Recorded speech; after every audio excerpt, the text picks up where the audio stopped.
हाँ जी। कैसे बैठेंगे? ऐसे। बेटा रेखीय समीकरण हमने बहुत तरह की करनी सीख ली, अध्याय खत्म हो गया। आज मैं आपको अलग अलग तरह की रेखीय समीकरण वो करना बता देता हूँ कैसे होंगे। तो एक बार आपका रिवीजन हो जाएगा और सब चीजें आपकी एक बार समझ में आ जाएंगी। बहुत साधारण रेखीय समीकरण हम हल करते हैं। पहले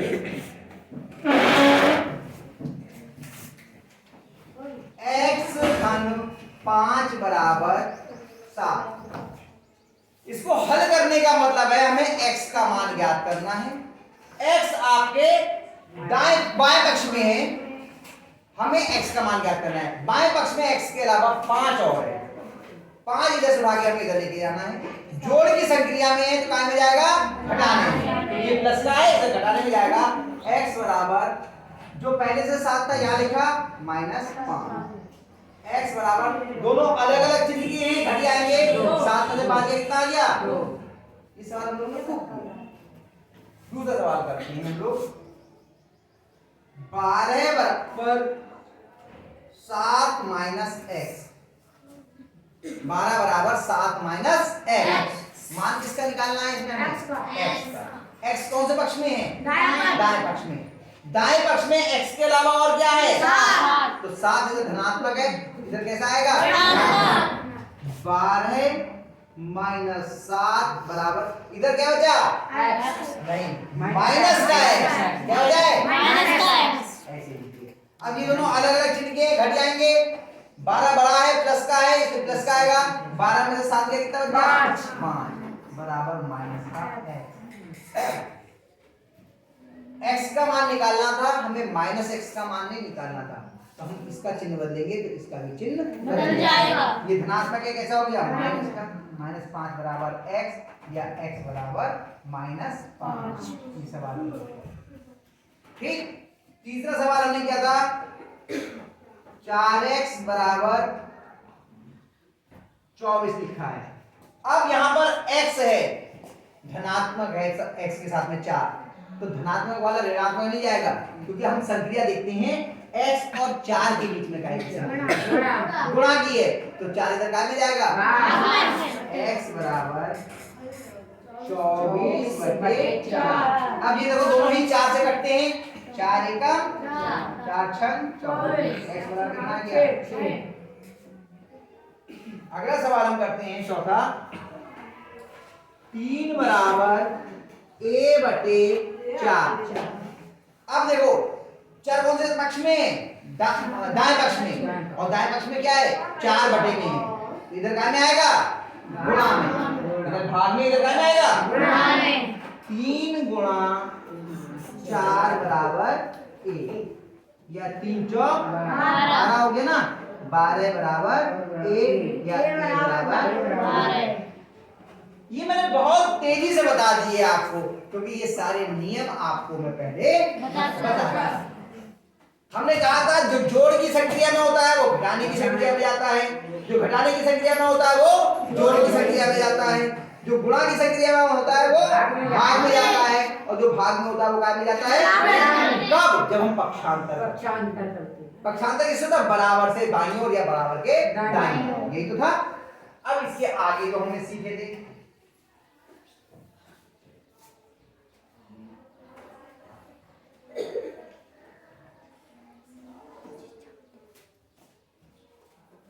सात एक्स माइनस 3 बराबर 18।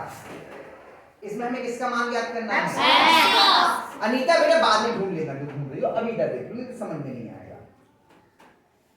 x का हमें मान ज्ञात करना है। x कौन से पक्ष में है? बाएं पक्ष में। बाएं पक्ष में x के अलावा और क्या क्या है? 7 है और 3 है।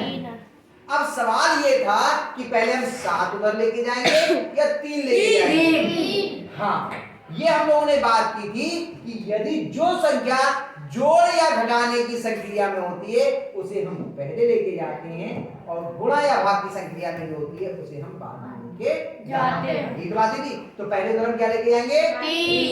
3 इधर कैसा है? माइनस। इधर कैसा जाएगा? प्लस। तो 7x बराबर 18 धन 3। 7x बराबर 18 की गुणा कितने हो गए? 21। अब ये 7 इधर गुणा में इधर कहाँ में जाएगा? भाग में। पहले हमने बटे की लाइन बना दी ताकि वो बीच में आ जाए। 21 बटे 7 7 से करता 7 1 7 7 x बराबर 3। और अगला करते हैं, बस इतना ही हल करना था, x का मान आ गया। ठीक, अगला करते हैं।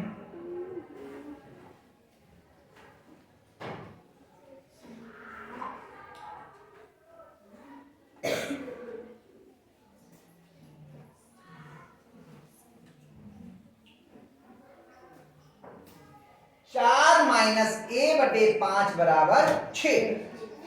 हमें किसका मान ज्ञात करना है इसमें? a कौन से पक्ष में है? बायां। बायां पक्ष में। बाएं पक्ष में a के अतिरिक्त और क्या क्या है? 4 है, 1 बटे 5 है। 5 नहीं, 1 बटे 5 बटे में है ना, तो उसको 1 बटे 5 है ना। तो पहले हम उधर क्या लेके जाएंगे? 4, क्योंकि 4 जोड़ घटाने की संक्रिया में है a के साथ। जो चर के साथ देखते हैं कौन सी संक्रिया में? जोड़ घटाने की संक्रिया में। अब 4 इधर कैसा है? धनात्मक या ऋणात्मक? धनात्मक। तो इससे पहले का चिन्ह देखते हैं। पहले कोई चिन्ह नहीं है तो किसका चिन्ह होगा? तो ये इधर कैसे जाएगा? तो माइनस का a बटे 5 बराबर 6 माइनस 4। माइनस का a बटे 5 बराबर 6 प्लस 4 कितना दिया? 2। अब ये 5 इधर भाग में, इधर क्या जाएगा? गुणा। तो माइनस का a यहाँ रह गया और इधर हो गया 2 गुणा 5। माइनस का a बराबर 10। अब ये माइनस के a का तो मान निकालना नहीं था, हमें मान किसका निकालना था? a का। तो इसका चिन्ह बदलेगा, तो इसका भी बदल जाएगा। a बराबर कितना आ जाएगा? -10।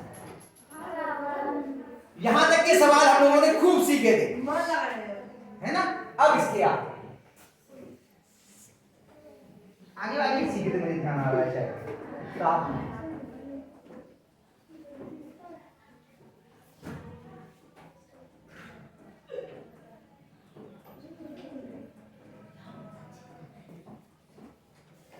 इस सवाल सीखे थे, बताया मुझे याद है। अब इसमें आपका किसका मान ज्ञात करना है? आपका a कौन से पक्ष में है? बाएं पक्ष में a के अलावा और क्या क्या है? 3 है और 3 है। चलो दोनों तीन, चलो इस वाले की टोटल की हम कर लेते हैं 5 करते हैं, मतलब समझने में लोग है ना। 3 है और 5, ठीक, 3 है और 5। अब सवाल ये है कि पहले उधर हम क्या लेके जाएंगे? 3 लेके जाएंगे या 5 लेके? अभी हम लोगों ने सीखा था कि जो जोड़ या घटाने की संक्रिया में होता है उसे हम पहले लेके जाते हैं। तो 3 तो गुणा की संक्रिया में है और 5 जो है घटाने की संक्रिया में है। लेकिन जो पूरे की गुणा में हो अगर या पूरे के भाग में हो उसे पहले लेके जाते हैं। अकेले a से गुणा में होता 3, यानी 3a - 5 लिखा होता। कैसे? इस तरह से 3a - 5। तो हम क्या लेके जाते हैं? 5। लेकिन यहाँ 3 जो है कोष्ठक लगने की वजह से पूरे की गुणा में आ गया। तो पहले हम क्या लेके जाएंगे? क्या लेके जाएंगे? 3। 5 बाद में लेके जाएंगे। समझ में आया? तो a ऋण 5 बराबर 12 बटे 3। यहां तक के नियम हम सीख चुके थे, ये भी हम लोगों ने किया था उस दिन। थोड़ा थोड़ा अभी कंफ्यूज हो रहे थे आप लोग, है ना। ये किया था हम लोगों ने। 3 एकम 3 और 3 12। तो a ऋण 5 बराबर 4 और ये 5 इधर अब ऋणात्मक इधर कैसे आएगा? a बराबर 4 धन 5, a बराबर 9। दोनों समान थे। यहाँ तक में तो कोई समस्या नहीं होगी। यहाँ तक के सवाल हम लोगों ने खूब जम के किए थे यहाँ पर। अब अगला सवाल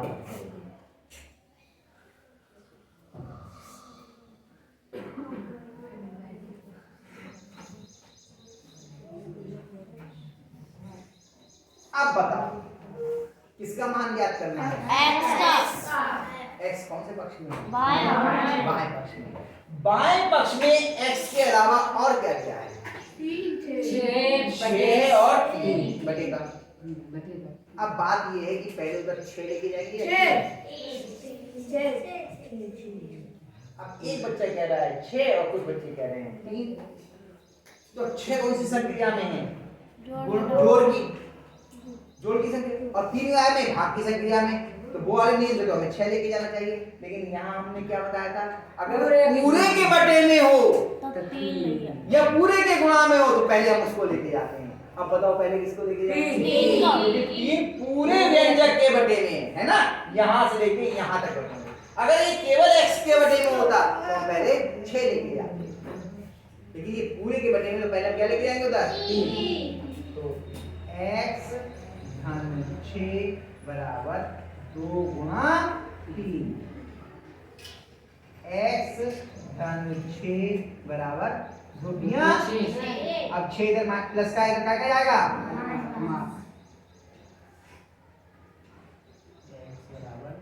बताओ दोनों जुड़ेंगे या घटेंगे? 6 में से 6 के क्या बचा? 0। अब बताओ समझ में आया? पक्का? तो अब मैं आपके करीब उतार लीजिए, फिर मैं आपको सवाल दे रहा हूँ, उन सवालों को खुद करना। नहीं आएगा या लिख दूं सवाल? पहले सवाल लिख दिया, उन्हें भी साथ में उतार लेना। देखिए थोड़े सवाल लिख दे रहा हूँ, ये सवाल आप लोग लिख रहे कार्य क्यों नहीं?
ये 8 सवाल मैंने लिख दिए हैं, इनको उतार लीजिए, इन्हें भी करना दोबारा और इनको प्रयास करना।